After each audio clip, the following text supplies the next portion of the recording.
જોજો બધાયના ભાગ ન જાગે, બધાયના ભાગ જાગે ને મારા બાપલા તો એ અહીંયા ફળિયામાં માણા ન કમાય. અને એટલે રામા અવતારમાં તુલસીદાસ મહાત્માએ એક ચોપાઈ લખી કે સકલ પદાર્થ હે જગમાં હી પણ કર્મ હીણ સુખ પાવત નહીં.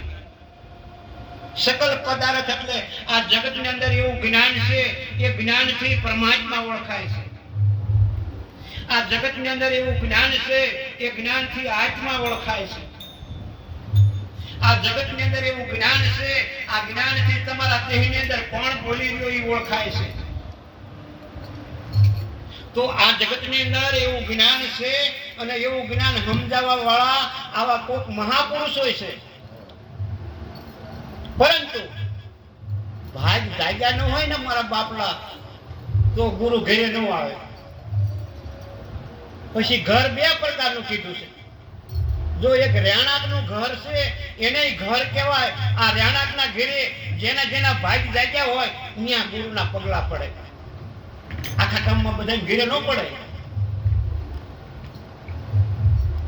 હામાં મળે મારા બાપના જય ગુરુ મહારાજ ન કહીએ કે ગામના શું કામ ભાગ ન જાગ્યા હોય. ગુરુ મહારાજ જય ગુરુ મહારાજ કહેવામાં પાપ લાગે.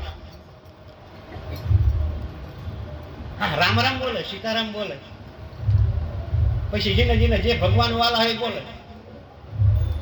અમુક એવા હામાં મળે કે રાધા કૃષ્ણ, જય શ્રી કૃષ્ણ, જય સીતારામ. જેને જેને જે શબ્દ પ્રિય છે, પણ એ પ્રિય શબ્દ છે એ શબ્દની અંદર એનું મન એવું લુપ્ત બની ગયું છે.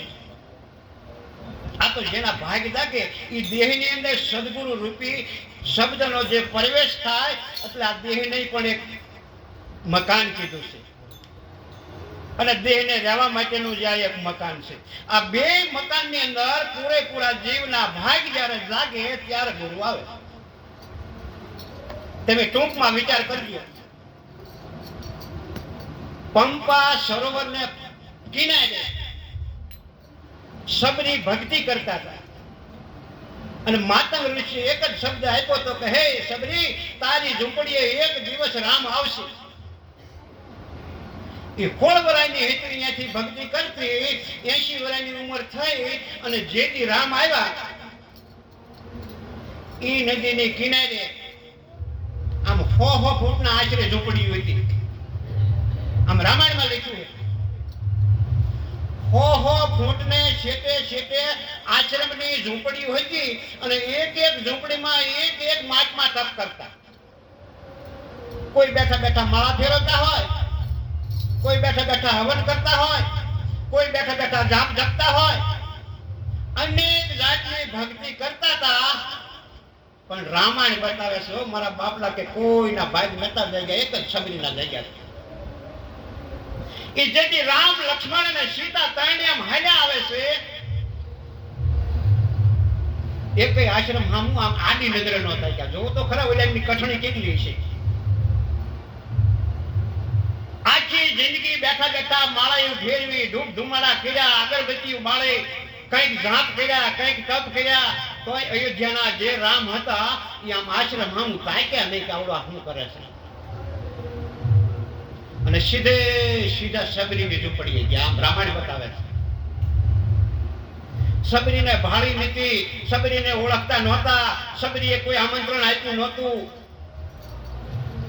અને બીજા ઋષિ મુનિઓના કેટલા આશ્રમો એ નદીને કિનારે હતા, બધાય ભક્તિ કરતા હતા, પણ કોઈના ભાગ નતા જાગ્યા. આ તો જેના ભાગ જાગે ને અહીંયા મારો વાલો આવે, ઉઘાડા થઈ ગયા. હવે સંશય સર્વે કાપ્યા રે અવિનાશી ઓળખાયા.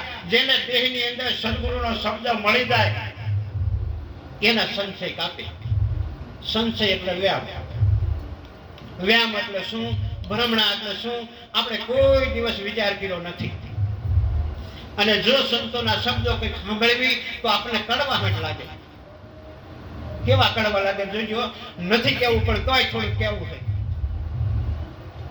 કે મારે અને તમારે જો ખાવું હોય અને ખાવા બેઠા હોય તો જોજો આપણે જરી કઈ આઠું વાસણ હોય ને એટલે ન હાલે.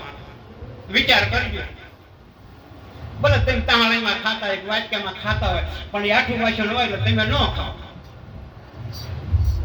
તો માતાજીને તમે જમાડો છો, માતાજી જેમાં ખાય છે એનું વાસણ તમે કોઈ દી જોયું? વિચાર કર્યો છે? એનું વાસણ કેવું કુડીકેલું હોય છે કે માતા ખરપતા જામી ગયા, કોઈ દી જોયું નથી, સાંભળ્યું નથી, વિચાર કર્યો નથી. અને આવા શબ્દ હું કહું ને તો બીજા ના કરાવે. શું કામ? માતાજીને ઓળખ્યા નથી, સદગુરુનો શબ્દ અડ્યો નથી. સદગુરુનો શબ્દ જો અડે તો મને અને તમને ખબર પડે કે ભગવાન એવું શું છે અને માતાજી એવું શું છે. પછી માતાજી તો ધુમાડાના જ ભીખ્યા હોય. તો દેવી ભાગવત નામનું પુસ્તક છે, એમાં માતાજી ખુદ લખે છે કે હે મારા અંગીત ભક્તો, હું ત્રિગુણી માયાની ઓછે છુપાયેલી છું. મને ઓળખવી હોય તો આ ત્રિગુણી માયાને જાણો. દેવી ભાગવતમાં આવું લખ્યું છે. તો ત્રિગુણી માયા એટલે શું? કે ત્રિગુણી માયાનો ભેદ જો જણાય તો માતાજી ઓળખાય. નકર તમને એમ થાય કે ધુમાડાના ભીખ્યા છે. એટલે ધુમાડાના ભીખ્યા હોય તો બધું લાડવાના, પેંડાના, ખોખરીના જ ધુમાડા ખાય. આવું તમે કેમ માની લીધું? જો કડવા શબ્દો છે, નહીં સમજાય. શું કામ? જાડી બુદ્ધિ. આ તો સૂક્ષ્મ બુદ્ધિ હોય તો એની અંદર જીવ જાગ્યો હોય, જાગેલાને શબ્દ અડ્યો હોય, એના સંશય સર્વે કાપે અને એને અવિનાશીની ખબર પડે કે એ માતાજી છે ને અવિનાશી છે, કોઈ દી મરે નહીં, જન્મે નહીં. પરમાત્મા એવા છે અજર, અમર ને અવિનાશી, આવે નહીં, જાય નહીં, મરે નહીં, જન્મે નહીં, જેનું ત્રણ કાળમાં નાશ નથી. એવું સ્વરૂપ છે માતાજીનું, ભગવાનનું બેયનું. હો મારા બાપલા જ્ઞાનથી સમજાય, નકર ધૂણી ધૂણી મરી જાય ને તોય ન સમજાય.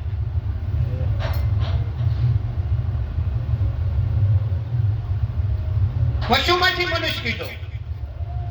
પશુ એટલે જનાવર. ખાવું પીવું, કામ કરવું, હોઈ જવું. ભલે મનુષ્યનો અવતાર મળ્યો તો ખાવું પીવું, કામ કરવું, હોઈ જવું, આવું જનાવર કરે છે. હું વિચાર કરો, ભલે ગા હોય, ભેંસ હોય, બળદ હોય, બકરા હોય, આ કામ કરે છે. એ ખાય છે, પીવે છે, હોઈ જાય છે અને એ સંસાર ભોગવે છે. એને બાળ બસા હોય છે.